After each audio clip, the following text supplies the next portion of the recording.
Bientôt les vacances, après une année scolaire marquée par des réformes et une vive opposition. Quel impact les grèves ont-elles eu sur les apprentissages de nos enfants, de nos ados? Et quid de la rentrée prochaine? On va débattre. Bienvenue sur le plateau de Versus.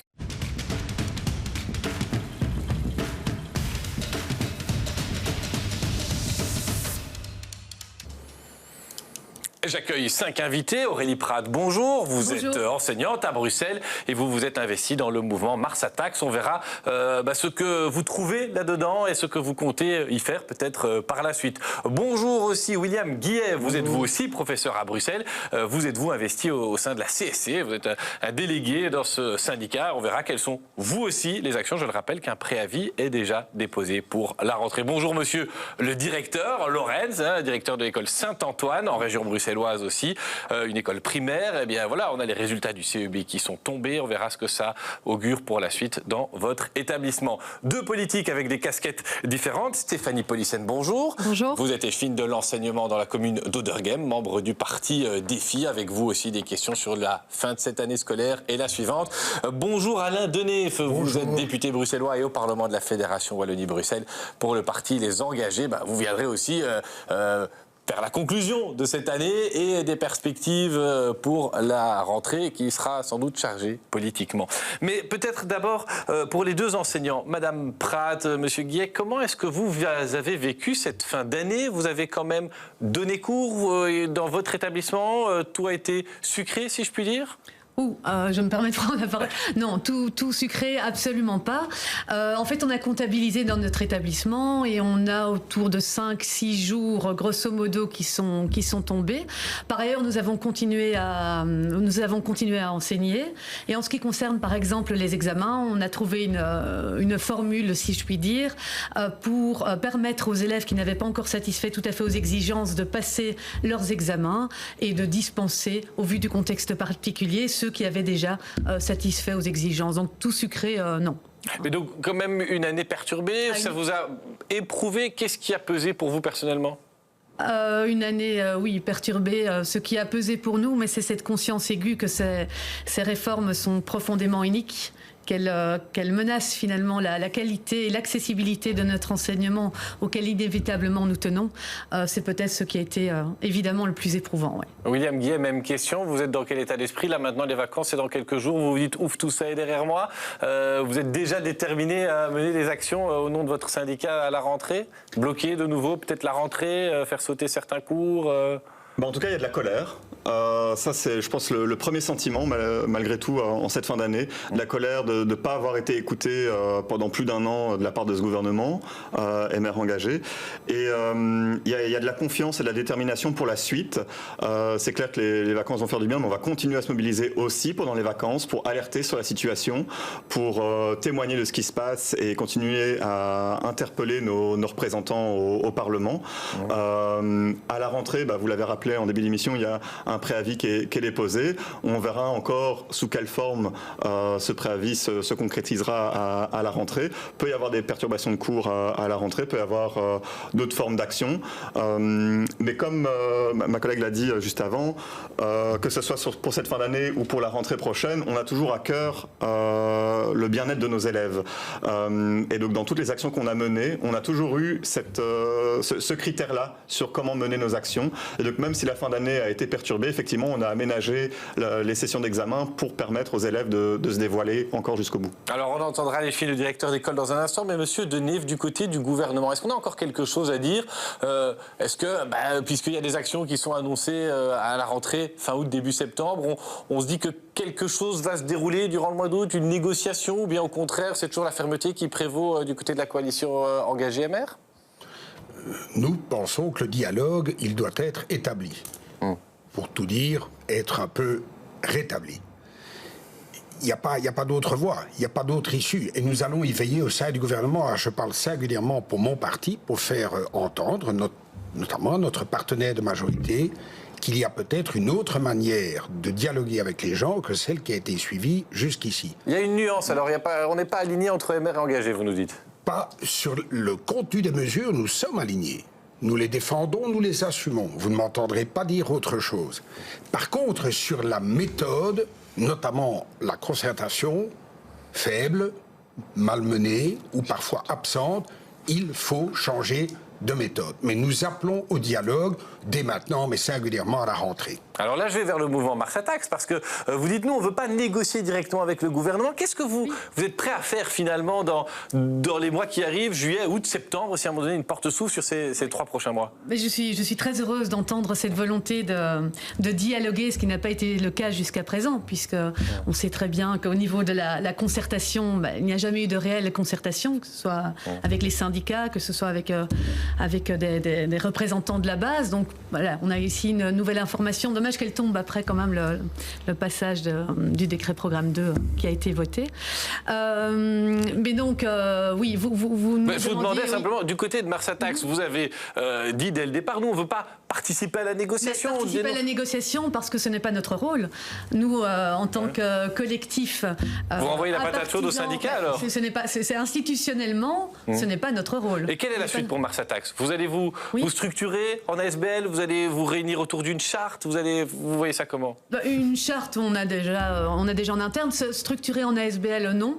Je dis ASBL ou autre chose. Hein. Voilà, c'est un mode de fonctionnement autre. Il n'y a pas de hiérarchisation au sein du collectif. Tout le monde est le bienvenu. On a des parents, on a des étudiants, on a des membres de PO, on a des directions, on a des professeurs, on a des citoyens également. C'est vraiment un mouvement citoyen à la base. Et puisque vous parliez des actions, nous comptons effectivement continuer. On va continuer pendant les vacances à se voir, à échanger, à communiquer.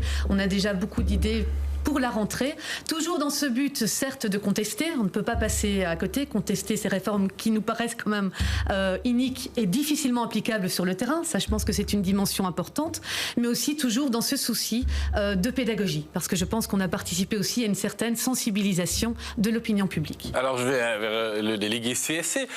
Quelque part, est-ce qu'on vous envoie pas j'ai utilisé l'expression, la patate chaude? En gros, c'est nous, on dit qu'on n'est pas d'accord, et vous devez faire en sorte de négocier pour qu'on obtienne ce qu'on veut. Ou bien vous êtes poussé dans le dos, ça vous stimule qu'il y ait des mouvements comme Mars Attacks? Oui, je pense que ça nous stimule, ça c'est clair. Effectivement, ça peut renforcer le mouvement. Ça risque pas de vous dépasser à un moment donné? Il n'y a pas de souci avec ça. Je pense qu'on ne sera jamais suffisamment nombreux que pour lutter contre les mesures délétères de l'enseignement du gouvernement MR et engagé. Et donc, j'entends le discours de M. Denef et des engagés de demander de renouer un dialogue. Je trouve que c'est un peu facile parce que c'est d'abord eux qui l'ont brisé, ce dialogue, qui était déjà peut-être difficile avec la législature précédente. Et je trouve que c'est aussi un peu trop simple de donner des claques pendant 2 ans avec des réformes sur le qualifiant, qui ont exclu des élèves, qui ont fermé des sections, qui ont fait des pertes d'emploi, de plusieurs centaines de pertes d'emploi, avec un décret programme 2 qui menace 1500 équivalents temps plein, et puis dire, bon maintenant alors on arrête tout, et on va se remettre à discuter. Je trouve que c'est un peu trop facile. Et je trouve que pour effectivement renouer le dialogue, il faut, de la part de ceux qui ont détruit, une compensation, une réparation, quelque chose qui montrait leur bonne foi justement dans ce dialogue. Aujourd'hui, il n'y a pas de signaux comme ça. Donc moi, je veux bien discuter avec qui vous voulez, mais si c'est pour discuter de faire la même chose et continuer les mêmes politiques, évidemment, ça va être compliqué. Moi, je ne vois pas effectivement comment on va avoir un dialogue constructif sur la fin des repas gratuits, pour prendre une des mesures de ce gouvernement. Donc, je ne vois pas comment est-ce qu'on peut dialoguer sur le fait qu'on retire la nourriture des enfants les plus défavorisés. Ça c'est quelque chose que je ne comprends pas. Alain, pour répondre là-dessus, est-ce qu'il y a quand même une série de points sur lesquels vous pouvez dire, voilà, nous, aux engagés, on a envie de faire un geste, on estime qu'il y a moyen de faire quelque chose et il demandait une réparation là-dessus. On est déjà en train de discuter de ça dans la discrétion des cabinets? Alors, je réponds à votre question, mais je place le contexte d'abord. Le contexte, c'est celui de la situation budgétaire extrêmement alarmante de la Fédération Wallonie-Bruxelles. Moi, ce qui m'importe pour moi, mes enfants, mes petits-enfants, c'est que dans 10, 15 ou 20 ans, il y ait encore une Fédération Wallonie-Bruxelles. Eh bien, c'est pas gagné. C'est pas gagné malgré tous les efforts que nous menons maintenant. L'agence de la dette estime que les mesures sont insuffisantes puisqu'on aura une explosion à 150% de la dette d'ici 10 ans. C'est ce que dit l'agence de la dette de la Fédération. Tout à fait. Et ce que nous essayons de faire pour 2029, c'est limiter le déficit à 1,2 milliard d'euros, éviter qu'il ne s'envole à 2 milliards, 2 milliards et demi, et qu'on se retrouve, tenez-vous bien, en 2040, avec 50 milliards de dettes accumulées si nous ne faisons rien. Ça, c'est mon premier objectif. Et je suis prêt à entendre beaucoup de critiques et parfois de l'insulte en tenant le cap qui est le nôtre et que je viens de vous décrire. Est-ce que vous pouvez nous donner un ou deux points sur lesquels vous voulez bien faire un geste demandé par le syndicat ? Nous avons, et ce sera voté dans les jours qui viennent, nous avons obtenu une mesure pour les temporaires prioritaires, pour atténuer le caractère très rapide, trop rapide, parce que nous sommes tard avec les réformes, nous le reconnaissons, de l'impact de l'augmentation du temps passé face à la classe pour les enseignants du degré supérieur.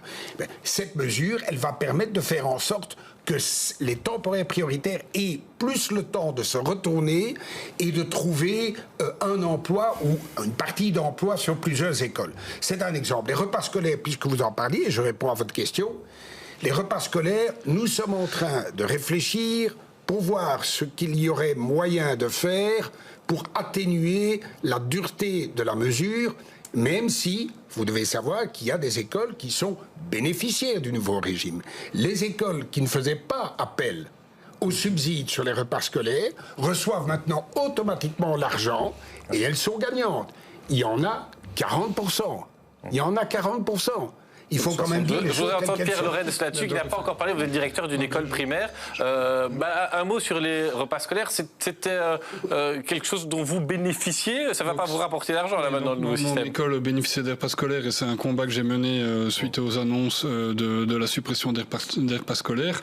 J'entends que M. Denève dit qu'il y a des écoles qui sont gagnantes, sauf que donc, il faut savoir que le gouvernement précédent avait prévu un décret de 6 ans pour ces repas scolaires. Ce décret a été abrogé pour annuler, bon pas tout à fait annulé d'après Mme Glatini, parce que je peux continuer à organiser des repas scolaires, mais j'ai pas l'argent pour, mais elle ne m'empêche pas de le faire, mais je sais pas avec quel denier.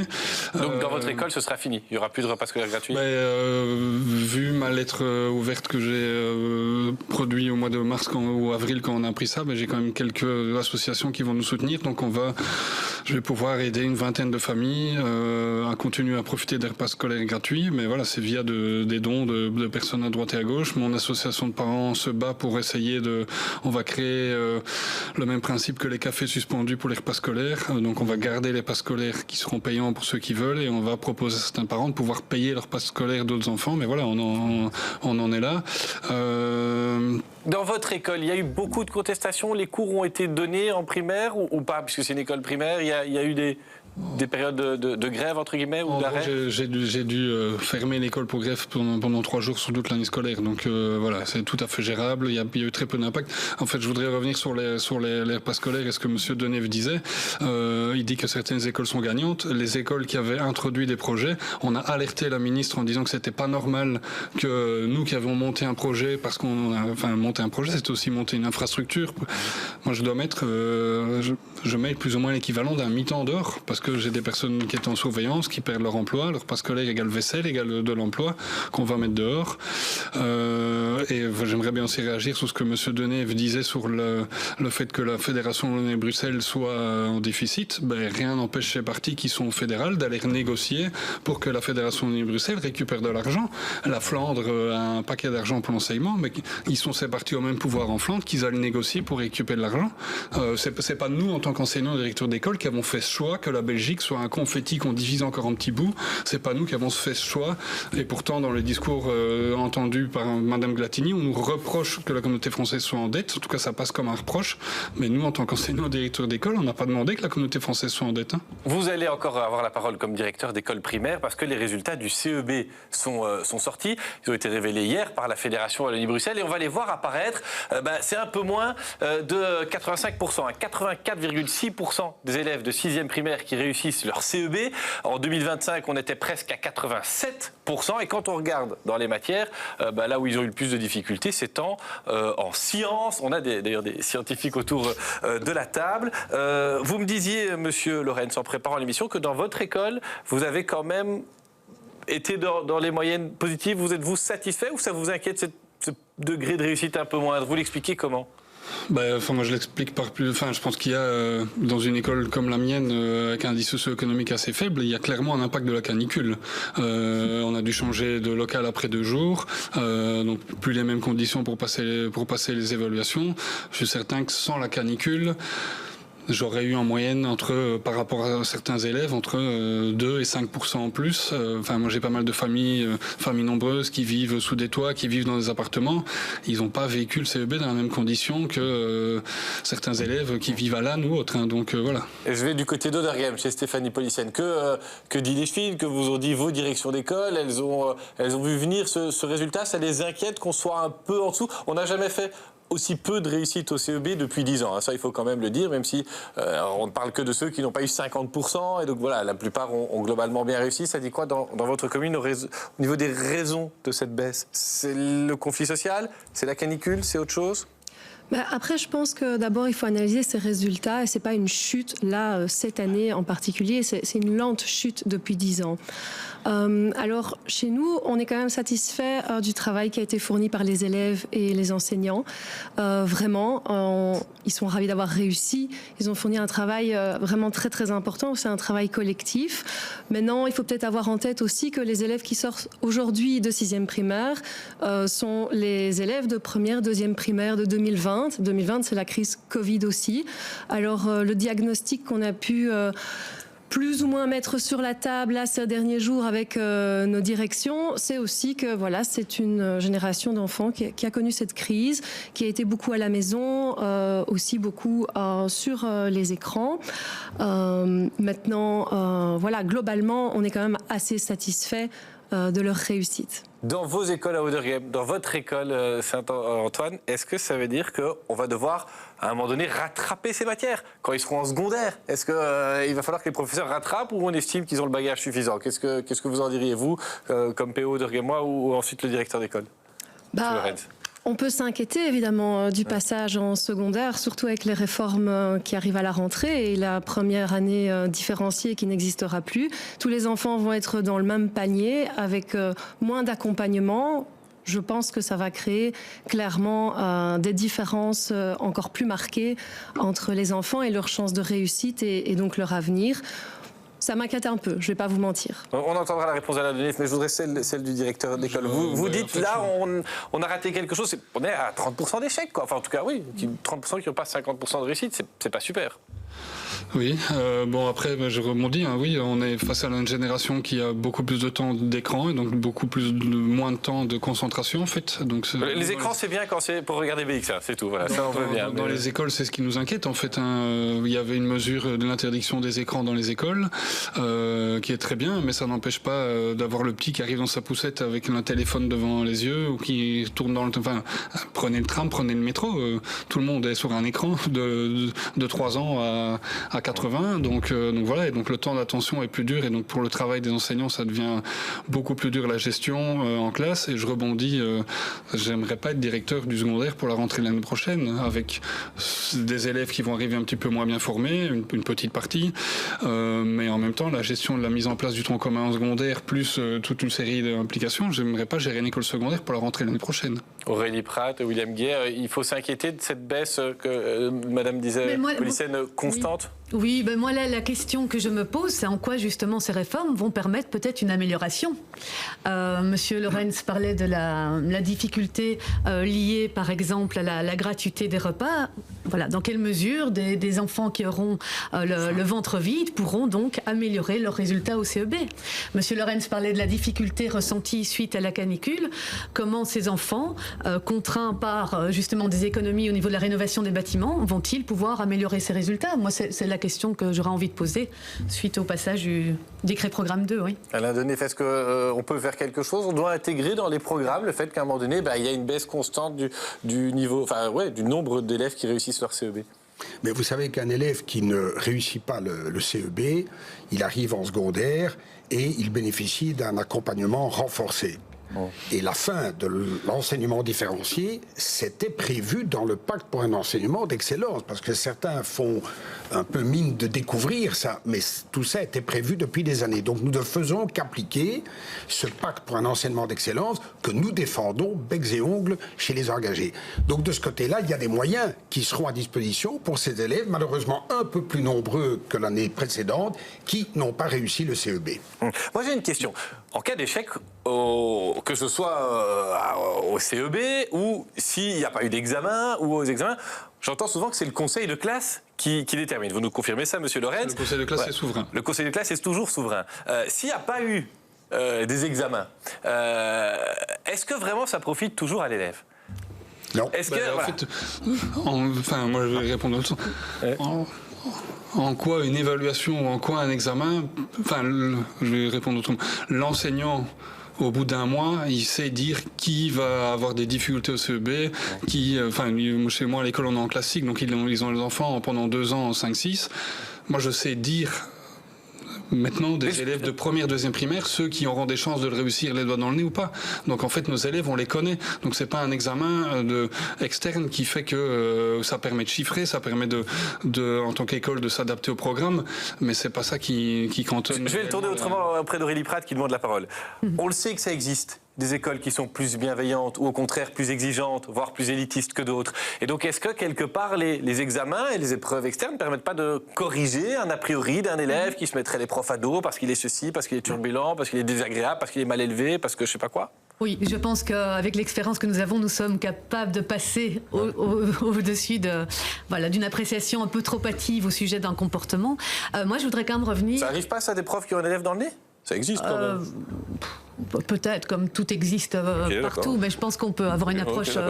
Moi, c'est ce que je sens dans mes conseils de classe, j'ai peut-être beaucoup de chance, mais une approche un peu rationnelle des choses. Non, ce que je voulais revenir quand même sur l'évaluation.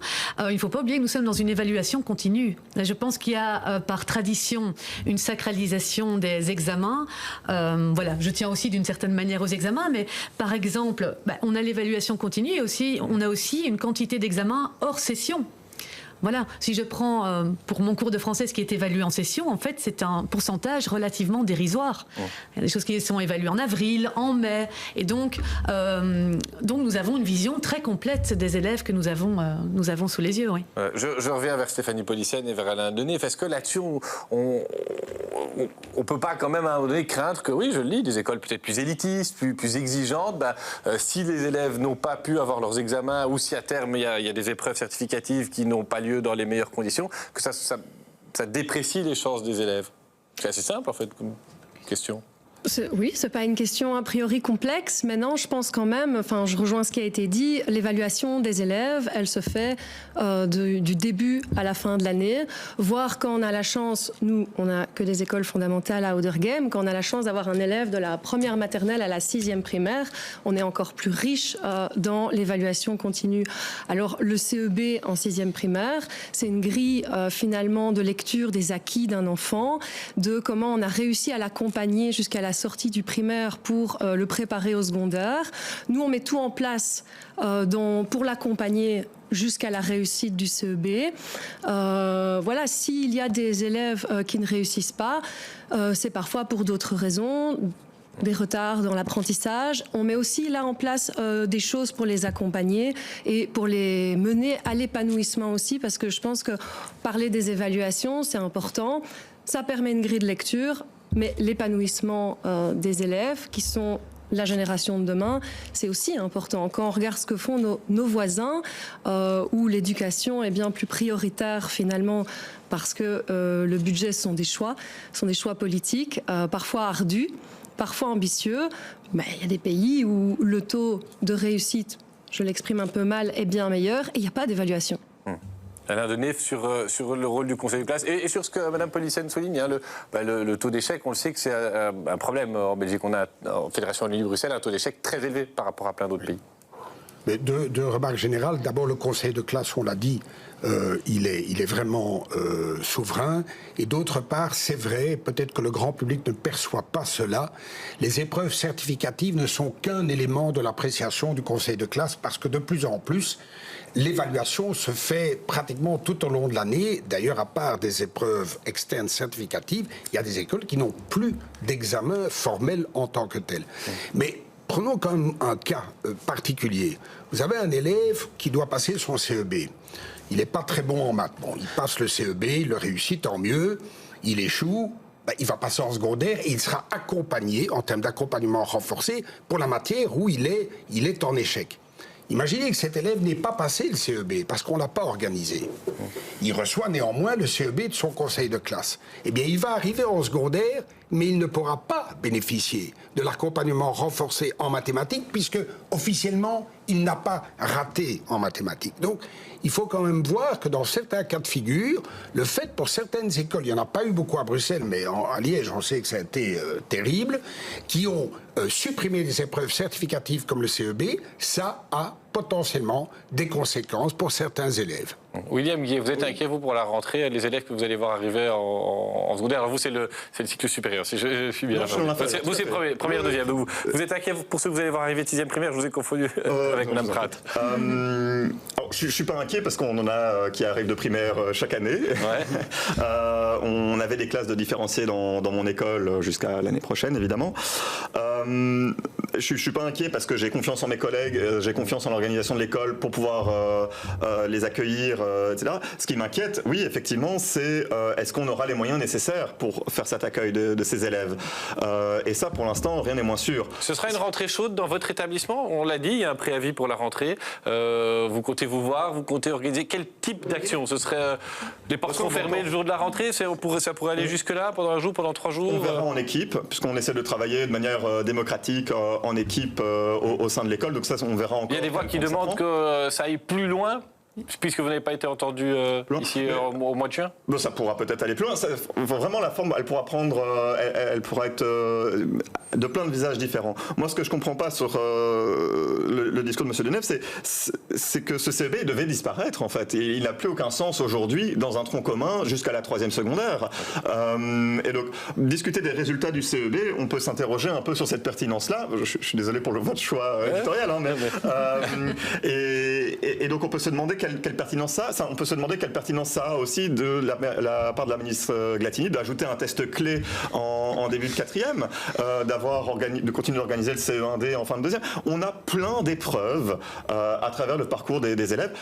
On parle quand même de quêtes qui sont en fin de primaire, hein, et c'est pas des petits vieux qui vont aller à l'université l'année prochaine. On les prépare à des examens. Et donc, je comprends pas trop cette logique-là. Ce que je trouverais par contre intéressant de discuter dans les résultats des épreuves CEB et les épreuves externes qui peuvent avoir l'intérêt en termes de pilotage d'enseignement, c'est d'avoir la ventilation par école, par indice socio-économique d'école en tout cas. Ce qu'on verra en tout cas, c'est que c'est pas les mêmes élèves qui vont réussir et les mêmes élèves qui vont rater.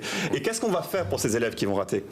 Alors, juste un mot, Alain Denève, sur la pertinence des épreuves dès la primaire. Et puis, Madame Policen, est-ce que vous avez déjà regardé, comme ça, dans les écoles que vous avez au Derghem, est-ce qu'on fait un lien entre le taux de réussite, l'indice socio-économique de ces écoles? Préparez votre réponse, mais d'abord Alain Denève.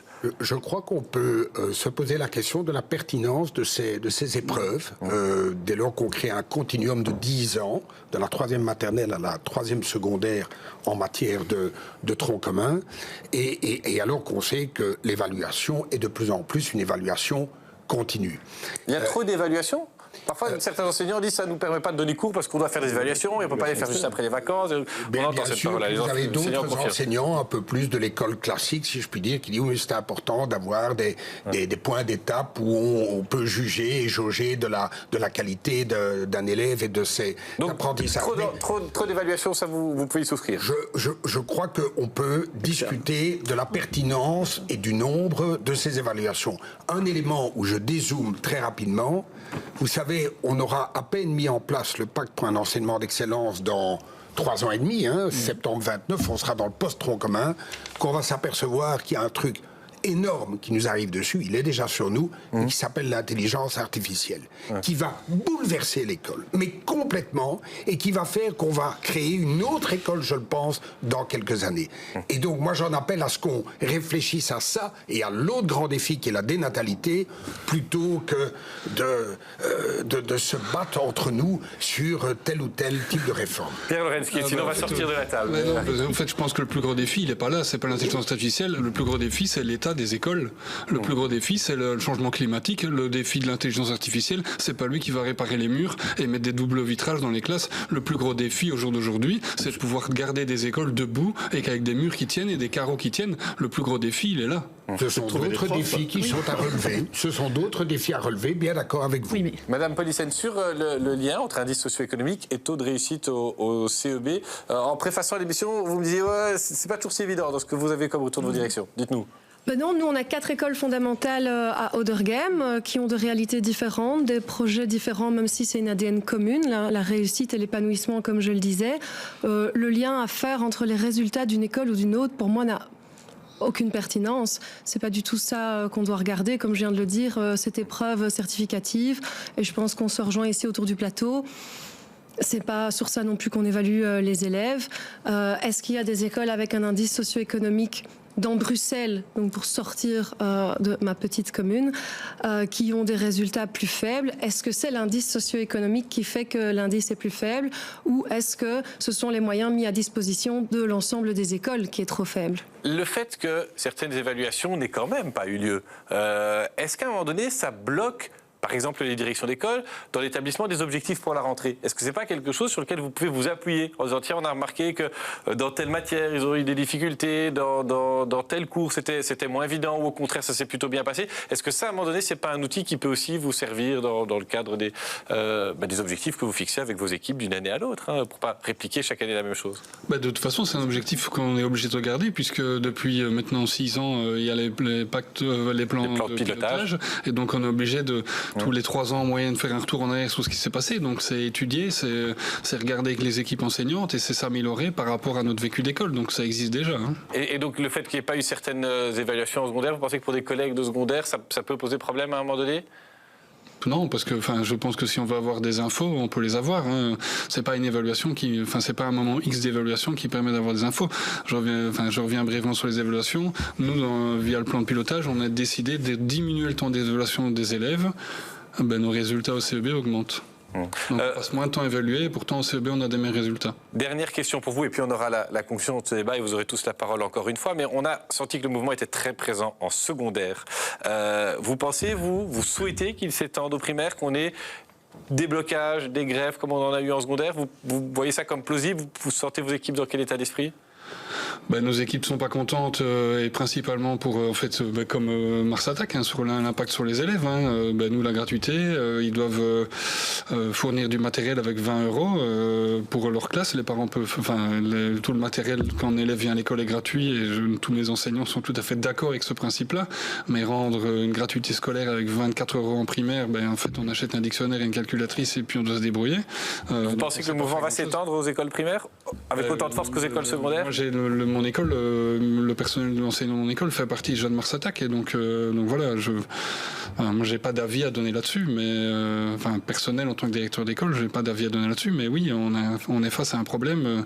Il y a un manque criant d'argent, de moyens et d'un décalage entre les décisions politiques et la réalité du terrain, quoi. Vous aurez la parole encore une dernière fois pendant 30 secondes après ce jingle.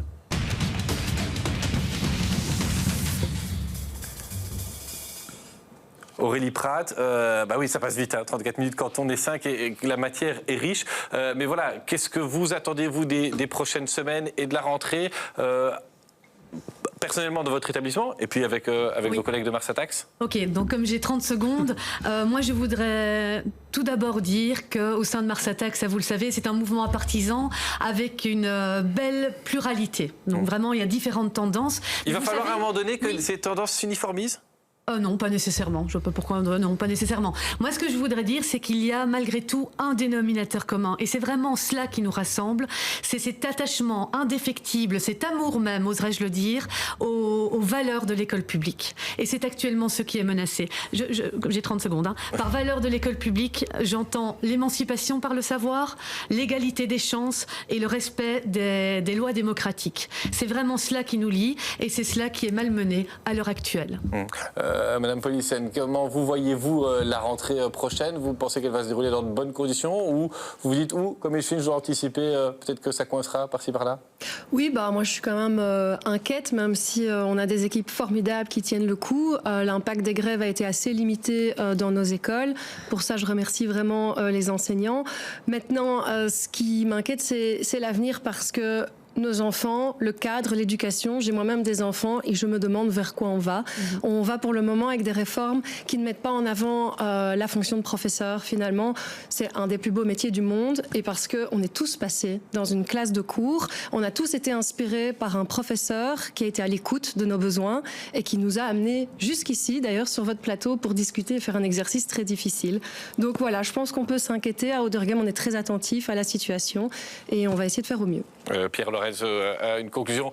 Je vais vous demander d'être rapide et je demanderai la même chose aux trois autres. Mais moi, je veux juste réagir que je pense que l'argent, on peut en trouver. Quand on voit que la ministre de Grace part avec plusieurs personnes au Canada à 140 millions, les repas scolaires gratuits, c'était 21 millions. Donc je pense que l'argent, il est là. J'ai invité Madame Glatting à l'école. Ils sont venus à 4 personnes avec un chauffeur qui est attendu devant, avec un photographe. Donc je pense qu'à un moment, l'argent, il est là. Il faut juste le trouver où il est. Bon, allez, Alain Denef, la conclusion ou votre réponse au directeur, et puis après ce sera William Guillet. Tout ce qui est excessif me paraît un peu insignifiant, donc je préfère utiliser mes 30 secondes à dire que j'en appelle à une rentrée sereine, au respect de l'intérêt supérieur de l'élève qui, je pense, nous anime tous, et au dialogue. Et nous parlons avec les fédérations d'associations, la fédération d'associations des directeurs, les fédérations de parents, les fédérations de PO, mais nous en appelons aussi à un dialogue avec les syndicats. Avec Mars Attack, ça risque d'être un peu plus compliqué parce que vous êtes une structure qui se veut informelle et d'une réunion à l'autre, on n'a pas les mêmes interlocuteurs en face de soi. C'est difficile d'entamer un dialogue quand les interlocuteurs changent en permanence. William Guillet, professeur et syndicaliste reconnaissable, on va dire, selon les engagés à la CSC. Très bien.